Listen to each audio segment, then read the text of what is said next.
ರಿಷಬ್ ಶೆಟ್ಟಿ ನಟನೆಯ ಕಾಂತಾರ ಚಾಪ್ಟರ್ 1 ಚಿತ್ರದ ಕಲೆಕ್ಷನ್ ಅಬ್ಬರಕ್ಕೆ ಇಡೀ ಬಾಕ್ಸ್ ಆಫೀಸ್ ಶೇಕ್ ಆಗಿದೆ.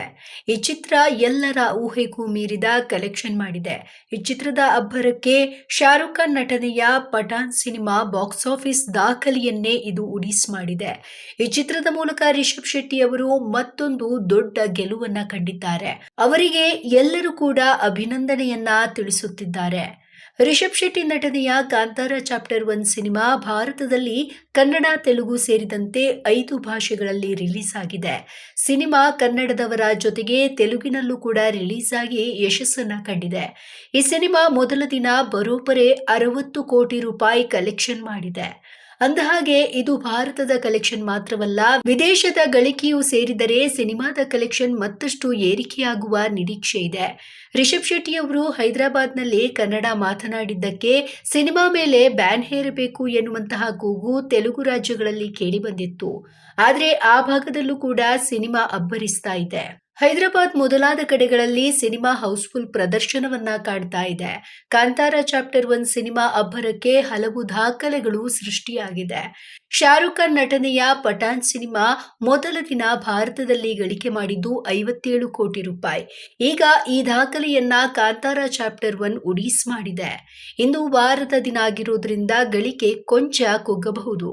ಆದರೆ ಶನಿವಾರ ಮತ್ತು ಭಾನುವಾರ ಸಿನಿಮಾ ಅಬ್ಬರಿಸೋದು ಪಕ್ಕಾ. ಈಗಾಗಲೇ ಬೆಂಗಳೂರಿನಲ್ಲಿ ವೀಕೆಂಡ್ ಟಿಕೆಟ್ಗಳು ಬಹುತೇಕ ಸೋಲ್ಡ್ ಔಟ್ ಆಗಿದೆ. ಇದು ಸಿನಿಮಾದ ಮೇಲಿನ ಹೈಪ್ ಎಷ್ಟು ಎನ್ನುವುದನ್ನ ತೋರಿಸುತ್ತೆ. ದುಬಾರಿ ಟಿಕೆಟ್ ದರ ಕೂಡ ಸಿನಿಮಾದ ಕಲೆಕ್ಷನ್ ಹೆಚ್ಚಾಗಲು ಕಾರಣವಾಗಿದೆ. ನಟಿ ರಚಿತಾ ರಾಮ್ ಅವರಿಗೆ ಇಂದು ಜನ್ಮದಿನದ ಸಂಭ್ರಮ. ಅವರು ಅಭಿಮಾನಿಗಳನ್ನ ಭೇಟಿಯಾಗಲು ಪ್ಲಾನ್ ಮಾಡಿದ್ದಾರೆ. ಇದು ಅವರ ಅಭಿಮಾನಿಗಳಿಗೆ ಖುಷಿ ಕೂಡ ತಂದಿದೆ. ಅವರ ಬರ್ತ್ಡೇಯ ಸಂದರ್ಭದಲ್ಲಿ ದರ್ಶನ್ ಜೈಲಿನಲ್ಲಿ ಇದ್ದಾರೆ ಎನ್ನುವುದು ಅವರಿಗೆ ಬೇಸರ ತಂದಂತಹ ವಿಚಾರವಾಗಿದೆ. ರಚಿತಾ ರಾಮ್ ಅವರಿಗೆ ದರ್ಶನ್ ಬಗ್ಗೆ ವಿಶೇಷವಾದ ಗೌರವ ಇದೆ. ಅದಕ್ಕೆ ಒಂದು ಮಹತ್ವ ಕಾರಣ ಕೂಡ ಇದೆ. ರಚಿತಾ ರಾಮ್ ಅವರು 2011ರಲ್ಲಿ ಕಿರುತೆರೆ ಲೋಕಕ್ಕೆ ಕಾಲಿಟ್ಟಿದ್ರು. ಬೆಂಕಿಯಲ್ಲಿ ಅರಳಿದ ಹೂವು ಅವರ ನಟನೆಯ ಮೊದಲ ಧಾರಾವಾಹಿ. ಈ ಧಾರಾವಾಹಿ ಸಾಕಷ್ಟು ಗಮನ ಸೆಳೆದಿತ್ತು. ಆ ಬಳಿಕ ಅರಸಿ ಹೆಸರಿನ ಧಾರಾವಾಹಿಯನ್ನ ಮಾಡಿದ್ರು.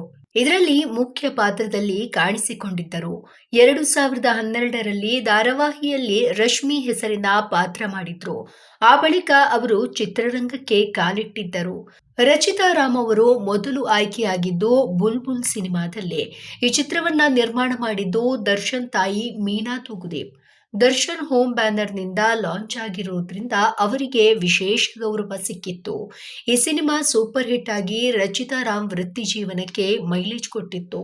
ಬುಲ್ಬುಲ್ ಸಿನಿಮಾಗೆ ಆರಂಭದಲ್ಲಿ ಅನುಷ್ಕಾ ಶೆಟ್ಟಿ ಅಥವಾ ಕಾಜಲ್ ಅವರನ್ನ ಹಾಕಿಕೊಳ್ಳುವ ಪ್ಲಾನ್ ಇತ್ತು. ಆದ್ರೆ ಡೇಟ್ ಹೊಂದಿಕೆ ಆಗದ ಕಾರಣ ಅವರು ಸಿನಿಮಾಗೆ ಬಂದಿಲ್ಲ. ಆ ಬಳಿಕ ಸಿನಿಮಾಗೆ ರಮ್ಯಾ ಹೀರೋಯಿನಿ ಅಂತ ಹೇಳಲಾಯಿತು.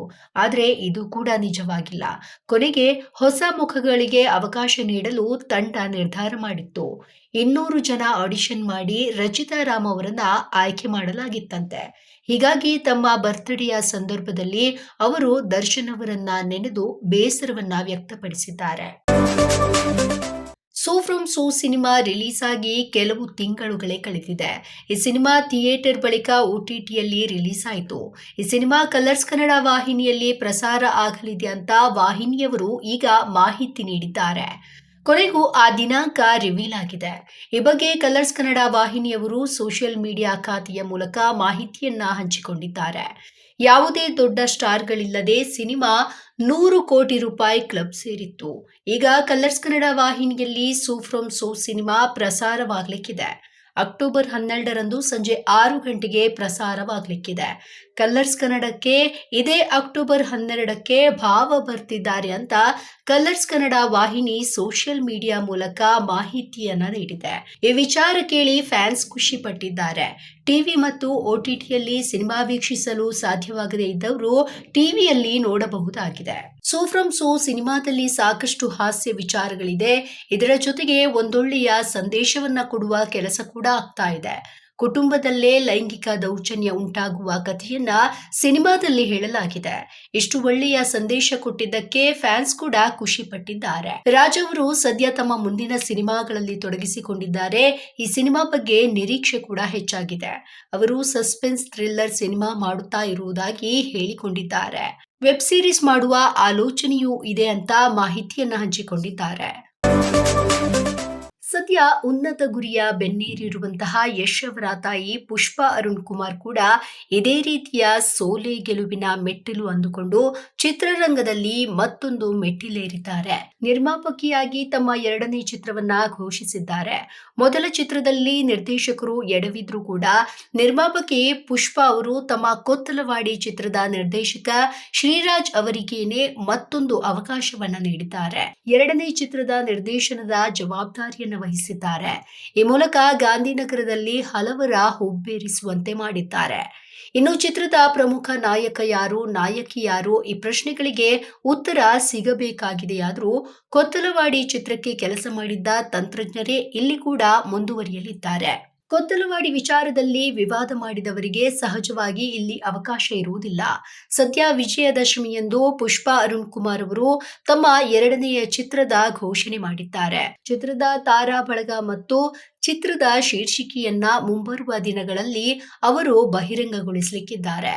ಅಂದಹಾಗೆ ಕೊತ್ತಲವಾಡಿ ಟೀಸರ್ ಬಿಡುಗಡೆಯ ಸಮಯದಲ್ಲೇ ನಮ್ಮ ಸಂಸ್ಥೆಯಿಂದ 2ನೇ ಚಿತ್ರವನ್ನ ಶರಣ್ ಜೊತೆಗೆ ಮಾಡ್ತೇನೆ, ಮೊದಲ ಚಿತ್ರವನ್ನ ಅವರ ಜೊತೆ ಮಾಡಬೇಕಿತ್ತು, ಆದ್ರೆ ನನಗೆ ಧೈರ್ಯ ಇರಲಿಲ್ಲ. ಈಗ ಒಂದು ಸಿನಿಮಾವನ್ನ ಬೇರೆಯವರ ಜೊತೆ ಮಾಡಿದ್ದೇನೆ, 2ನೇ ಸಿನಿಮಾವನ್ನ ಶರಣ್ ಜೊತೆ ಮಾಡುತ್ತೇನೆ ಎಂದು ಶರಣ್ ಅವರ ಮುಂದೆಯೇ ಹೇಳಿದ್ರು. ಈಗ 2ನೇ ಚಿತ್ರ ಘೋಷಣೆಯಾಗಿದೆ. ಹೀಗಾಗಿ ಈ ಚಿತ್ರ ಶರಣ್ ಅವರದ್ದೇನಾ ಅಥವಾ ಇದೇ ಬೇರೆ ಚಿತ್ರವಾ ಎನ್ನುವ ಚಿಕ್ಕ ಗೊಂದಲ ಸದ್ಯ ಸಿನಿ ಪ್ರೇಮಿಗಳಲ್ಲಿ ಕಾಡ್ತಾ ಇದೆ. ಅಭಿಷೇಕ್ ಅವರು ಬಿಗ್ ಬಾಸ್ ಕನ್ನಡ ಸೀಸನ್ 12ರ ಸ್ಪರ್ಧಿಯಾಗಿದ್ದಾರೆ. ಅವರು ಈ ಮೊದಲು ಲಕ್ಷಣ ಮತ್ತು ವಧು ಧಾರಾವಾಹಿಯಲ್ಲಿ ನಟಿಸಿದ್ರು. ಈಗ ಅವರು ಬಿಗ್ ಬಾಸ್ಗೆ ಬಂದಿದ್ದಾರೆ. ಅವರು ಮುತ್ತುಲಕ್ಷ್ಮಿ ಧಾರಾವಾಹಿಯ ನಟಿ ಅಶ್ವಿನಿ ಜೊತೆ ಜಂಟಿಯಾಗಿದ್ದಾರೆ. ಆದರೆ ಅವರು ತಮ್ಮ ಎನರ್ಜಿಯನ್ನ ಫ್ಲರ್ಟ್ ಮಾಡೋದ್ರಲ್ಲೇ ಕಳೀತಾ ಇದ್ದಾರೆ. ಈ ವಿಚಾರವಾಗಿ ಕೂಡ ಅವರು ಟ್ರೋಲ್ ಆಗ್ತಾ ಇದ್ದಾರೆ. ಬಿಗ್ ಬಾಸ್ ನಲ್ಲಿ ಲವ್ ಸ್ಟೋರಿಗಳು ಹುಟ್ಟಿಕೊಳ್ಳುವುದು ಹೊಸದೇನಲ್ಲ. ಈ ಮೊದಲು ಕೂಡ ಅದೆಷ್ಟೋ ಪ್ರೇಮ ಕಥೆಗಳು ದೊಡ್ಡ ಮನೆಯಲ್ಲಿ ಹುಟ್ಟಿಕೊಂಡಿದೆ. ಈ ಸೀಸನ್ ನಲ್ಲಿ ಅಭಿಷೇಕ್ ಮತ್ತು ಅಶ್ವಿನಿ ಈ ರೀತಿಯಲ್ಲಿ ಸುದ್ದಿಯಾಗುವ ಸೂಚನೆ ಸಿಕ್ಕಿದೆ. ಬಂದ ದಿನದಿಂದಲೂ ಕೂಡ ಅಭಿಷೇಕ್ ಅವರು ಹುಡುಗಿಯರ ಜೊತೆ ಮಾತನಾಡೋದು, ಅವರ ಜೊತೆ ಸುತ್ತಾಡೋದು ಬಿಟ್ಟು ಬೇರೆ ಏನನ್ನೂ ಮಾಡ್ತಾ ಇಲ್ಲ ಎನ್ನುವಂತಹ ಅಭಿಪ್ರಾಯ ವ್ಯಕ್ತವಾಗ್ತಾ ಇದೆ. ಸದ್ಯ ಅಭಿಷೇಕ್ ಅವರು ನಡೆದುಕೊಳ್ಳುವಂತಹ ರೀತಿ ಯಾವ ತರಹ ಇದೆ ಎಂಬ ವಿಡಿಯೋಗಳನ್ನ ಸೋಷಿಯಲ್ ಮೀಡಿಯಾದಲ್ಲಿ ಅದು ವೈರಲ್ ಮಾಡಲಾಗ್ತಾ ಇದೆ. ಪ್ರತಿ ಎಪಿಸೋಡ್ಗಳಲ್ಲಿ ಯಾವುದೋ ಒಂದು ಮೂಲೆಯಲ್ಲಿ ಕುಳಿತು ಅಭಿಷೇಕ್ ಮತ್ತು ಅಶ್ವಿನಿ ಹರಟೆ ಹೊಡೆಯುತ್ತಾ ಕುಳಿತುಕೊಳ್ಳುವುದನ್ನ ಮಾತ್ರ ಕಾಣಬಹುದು. ಅವರನ್ನ ಕೆಲವರು ಸಂಗಬುಲ್ಲ ಅಂತ ಕೂಡ ಕರೆದಿದ್ದಾರೆ.